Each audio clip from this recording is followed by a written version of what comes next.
qabsato inagu dumarku sidooduba way jilicsan yihiin hablaha Soomaaliduna halkaas ay leeyihiin markaad aragto meel yool ka socdo dagaal ka socdo maalin walba madfaacagtaada ku baqtinayo soo inaad dafas raadsato maaha ya aniga saaxiibadii baa maalin waxaan sheekaysan waxaan ahaydhe marka maalin walba mid laga boqoqsiyo maalin walba mid qaylinaysa aragtay maalin walba madfaacagteena ku dhaco ma kugu soo dhacdaa intaad noosheeda isku taaltala labada xayn qabso hadaad leedahay waan ku rajacsaday waan kugu noqdayna dib male oo warqada haddaan ka qaadaya problem dham iguma hayso waxaan waa warqad waa la saxa waa la rajacto ninku waa ku dhigi karaa waa la noqon kartaa haddaan ka qaadaya la tawalwal hadaad igu noqotay waad leedahay waa naagtay waan qabaa oo aan ogeyn aad igu noqotay haddaan ka qaadaya marka haday saa tahay dadka oo loo gogol fadhiisanaya ba warqada anigu kulay indhahan u jeedo kuma soo socdo hay igu daadi guurkii iyo dhaqankii iyo xishmadii iyo wanaagii yaa wardaaroodo ma waxbaa laga bedelay anigu fahmi maayay wax miyaa isbedelay yaa warheedhe wiilkaa walaalkaya video buu soo duubay wuxuu isana jiji waa caaskayga mid labaad baan qabaayo ii joogta war anigu taa labaad kuguma ogeyn taa inaad kala tagteen oo ay wiil kuu hayso baan ogaa dadkoo dhanna waa ogyihiin fahmaysaa laakiin dee anigu haddaad dabaday aad markaan kaa tegay aan kala tagnay aad ku noqoto ilaahay kuu sakray oo ay ku aqbashayba dulqaad bay leedahay ku aqbashay allah kuu sahlo fahmaysaa ku noqoshadeeda laakiin aniga waxa weeye matagaan tufay kuma noqdo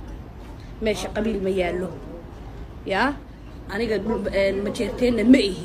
dubahanteena ma ahi waa u dhaxeeyaa naag laandheero lafta geela badhe dishiisha abaana yaa waxaan ka tago kuma noqdo waa dabacadayda waxaan kuu sheegay dadku waa kala tagaan ma fiyu baa igu raadsanaysaa aniga adiga waa kala dhammaanay calafkeenni waa dhammaaday waa kala tagnay garamaayo meelaan xaaskaaga aan ku noqday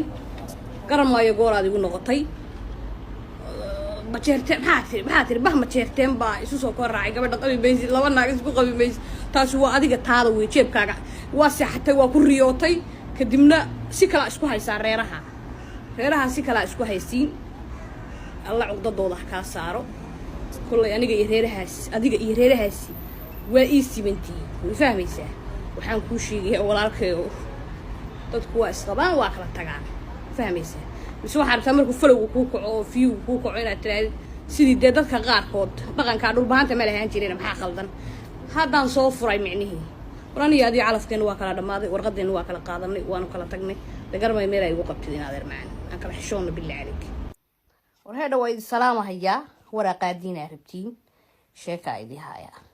10 bilood oo buuxda waxay weydiinaysiin ninka 10 bilood aan ka soo wareegaysiin maxay iga weydiinaysiin waqtiga tagiibi haddaan ninkayga aniga la joogo ama uu qabo dee waa seynaba waa taqaaniino waad arki lahaydeen fahmaysaan anagoo isla soconaa anagoo meelaha la ordiya yaa aniga wiilka walaalkay waa kala dhamaanay calafkayga intaas ku ekaa marka waxa idii sheegaya waxay tahay marka isagana suuqa ka xidhinina anigana suuqa hayga xidhinina risqiisa meel kale Allah ka siiyo yaa alxamdulillah rabbil caalamiin horaa idinku sheegay single is better nolosha single-nimada is better marka ayaan lay qasi waraad baadin salaamaya asxaabta qaaliga su'aal baan doonayaa baruhan aad lay weydiinayeen ka jawaabo su'aashaas waxay leedahay heer xambar xog ku dambeeyay meel kala tageen meeye heerkaygu waan qabaa alxamdulillah rabbil caalamiin xaaskayga siinabshi jaanay ugu xiran tahay uur bay leedahay wiil bay inoo wadaa oo inoo dhalaysaa alxamdulillah rabbil caalamiin waliba kaligeed ma aha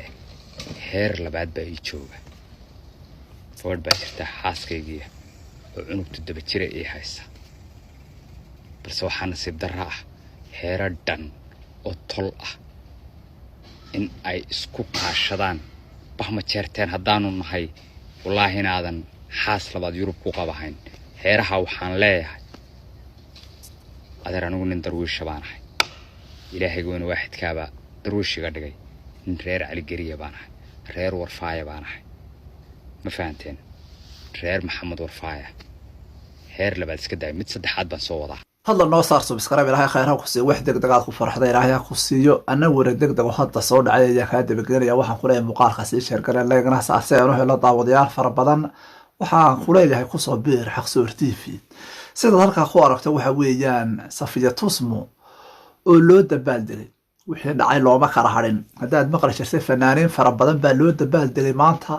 Safiya Tusmo ayaa dabaaldeg weyn loo dhigay oo la casuumay oo la sharfay oo la soo dhaweeyay haddaba halkaa lagu soo dhaweeyay aan kaa dabageeyay muuqaalka ku xiga waxaan ku baahinay in fanaanada caanka waliba muuqaalka ku xiga inuu yahay baan maleynaya waxaan ku baahinay fanaanada caanka Laki Xaasho Wacays halkaasi Kanada lagu soo dhaweeyay Laki Xaasho Wacays oo inaguna in halkaa lagu soo dhaweeyay ugu dambayn waxa ka daba tagtay inantii Safiya Tusmo ahayd oo ay soo dhaweeyeen waliba dad aad u fara badan oo uu ka mid yahay Omar Barbar gabdho badan oo Soomaaliyeed inantii Safiya Tusmo dahab gacantayda leeg qoorta loo suray oo la sharfay oo waxa weeye ay soo wada waliba heeso la yaab leh oo kulli ku saabsan dumarka Soomaaliyeedna way soo wada aan ka dabageeyay xalay waxa weeye halkaana waxa ka dhacay show ay lahayd Safiya waxa aanu sheedaa Laki Xaasho Wacays oo ay xarashaday waliba ay u shiday dumarka Soomaaliyeed ee dalkaas ku nool sidaad halkaa ku aragto waxa weeyaan sidan hore u sheegay waxa weeyaan waxa dhacday tan oo kale dhegtiya dhabankay isku kay dhagayay afkii baa shuuqna qabay haddaba waxa weeyaan lamaanahaas waxa adiga arkaya siday wax u dhaceen 10 bilood kadib dadka Soomaaliyeed ku xiran oo oran jiray xaashiga xaqu ka dhacay kullayba waxbaa sarag lahaa kullayba waxbaa sarag jiray inkastoo gabadhan soo bandhigtay waxa weeye in ninkeedu gabadh hore uu qabay oo ay uu sheegay inay kala tageen balse waxa weeyaan ay sheekaduba si kala noqotay oo gabadhii ay isku noqdeen maan garanayna halkay wax ka bilaabmeen intaa waxa weeye bira isku dhufasho bira la isku dhuftay oo been arkayna intaa lamaana qurux badan oo kala socday been arkayna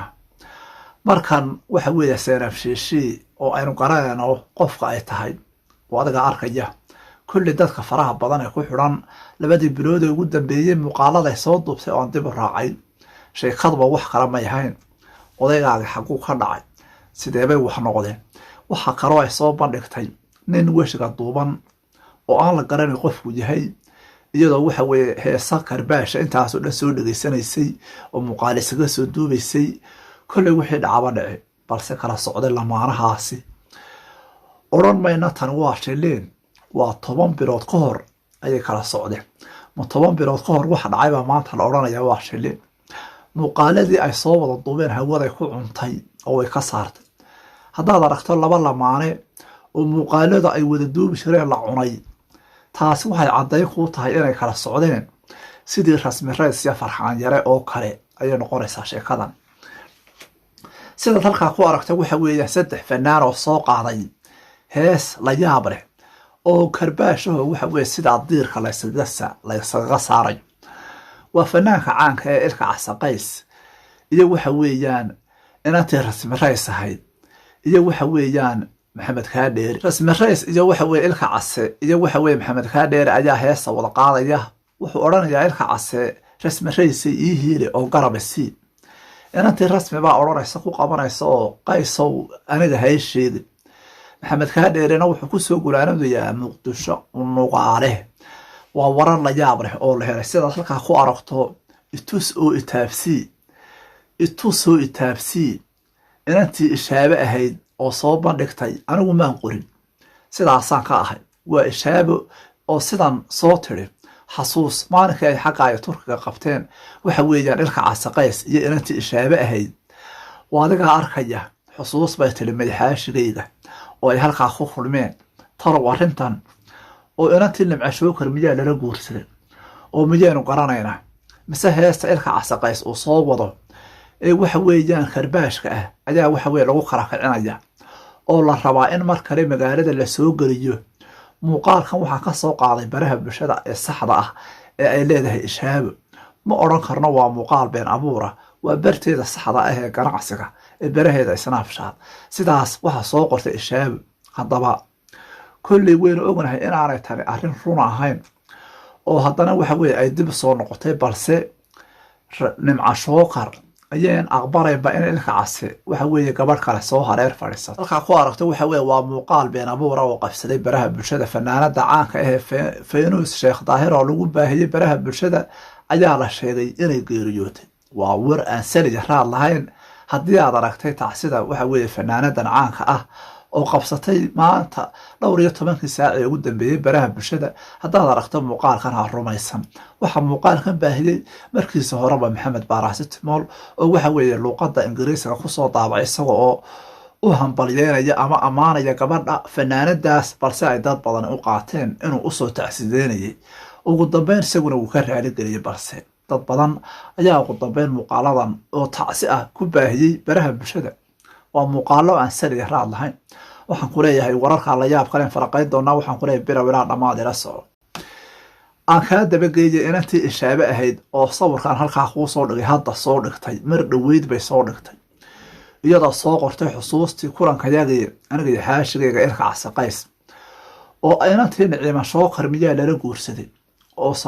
arrintani hadday rumowdo sidee bay wax u dhici karaan Niciima Shookar miyay aqbashay in ilka case inantaa ay saaxiibka ahaayeen weliba Niciima Shookar ay saaxiibka ahaayeen ee ishaabo inuu la guursado ma dhaba kullay weynagii ogeyn iyagoo muuqaala soo duubay oo sheegay inay arrintani ahayd arrin shiliina mayna arag meelay ku sheegeen horta balse arrintan ma waxbaa ka jira ilka case qays markuu xaqan soo qabtay weynagii ogeyn marna xaqaa u sii cararaya marna xaqan arrintani ma ila meeraysaa anigu markaan si kale u eegay kullay rayi ahaan ilama ahaan Niciima Shookar inuu ilka case naa kale hadduu macaal ah keeno ay ka yeelayso waayo waa gabdhaha Soomaaliyeed kuwa ugu masayrka badan inantaa ishaabo iyo Niciima Shookar sidii ognahay saaxiib bay ahaayeen oo waxaan ognahay inay muddo dheer baraheeda bulshada ay kaga soo gacan qabatay oo ay waxa weeye ganacsiga ishaabo ku xayeysiin jirtay waxaan ku leeyahay kamid how xaqsoortii sato inagu dumarku sidooduba way jilicsan yihiin hablaha Soomaaliduna halkaas ay leeyihiin markaad aragto meel yool ka socdo dagaal ka socdo maalin walba madfaacagtaada ku baqtinayo soo inaad dafas raadsato maaha ya aniga saaxiibadii baa maalin waxaan sheekaysan waxaan naheedhe marka maalin walba mid laga boqoqsiyo maalin walba mid qaylinaysa aragtay maalin walba madfaacagteen ku dhaco ma kugu soo dhacdaa intaad noosheed isku taaltala labada xayn qabso ma kugu soo dhacdaa marka rag wanaagsan way jiraan laakiin yaa oynaya hooyo yaa maxkamadda taagan hooyo waxaa jira rag inimadoodu dhinteen oon fiiroorka xataa ka soo qayb gelin iyagoo gobolka la jooga because mabay ogeyn bay ilmahooda inuu dhintay waxaa barooranaya ee meel walba ordaya ilmuhu markuu tahriibayo hooyaa la weydiiyaa hooyo ma leedahay markaasaa la wadaa hadduu laakiin yidhaa hooyo ma lihi aabbaan la helo ma kaxeeyo iyadaa ordaysa iyadaa dhul